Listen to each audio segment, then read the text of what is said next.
Welcome to corners of maths class 3.6 by 0.18. ఈ type of decimal numbers division చేయడానికి చాలా మంది పిల్లలు ఇబ్బంది పడుతూ ఉంటారు. అదేవిధంగా కాంపిటేటివ్ ఎగ్జామ్స్ లో కూడా ఈ టైప్ ఆఫ్ సమ్స్ ఇస్తూ ఉంటాడు. ఇవి చాలా ఈజీగా మనం చేసేయచ్చు. 3.6 by 0.18 ఉంది. ఇక్కడ పాయింట్ తర్వాత ఎన్ని డిజిట్స్ ఉన్నాయో చూసుకుంటాం న్యూమరేటర్ లో, అలాగే డినామినేటర్ లో పాయింట్ తర్వాత ఎన్ని డిజిట్స్ ఉన్నాయో చూసుకుంటాం. మనకి ఇక్కడ ఎక్కువ డిజిట్స్ కనిపిస్తున్నాయి, అంటే 2 డిజిట్స్ కనిపిస్తున్నాయి పాయింట్ తర్వాత. అదే న్యూమరేటర్ అయితే 1 డిజిటే ఉంది. కాబట్టి ఏం చేస్తామంటే న్యూమరేటర్లో రెండవ డిజిట్ ప్లేస్లో 0 పెట్టుకుంటాం. ఇప్పుడు చూడండి, ఇక్కడ పాయింట్ తర్వాత 2 డిజిట్స్ ఉన్నాయి, ఇక్కడ కూడా పాయింట్ తర్వాత 2 డిజిట్స్ ఉన్నాయి. ఇప్పుడు ఏం చేస్తామంటే పాయింట్ తీసి అంటే 360 అవుతుంది న్యూమరేటర్.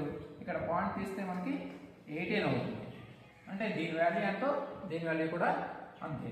ఇప్పుడు 360 by 18 అంటే 18 1 జా 18 20 జా ఈజ్ ఈక్వల్ టు 20. ఆన్సర్ 20 అవుతుంది. ఈ విధంగా మనం చాలా ఈజీగా ఈ డెసిమల్ నెంబర్ డివిజన్ని చేసుకోవచ్చు.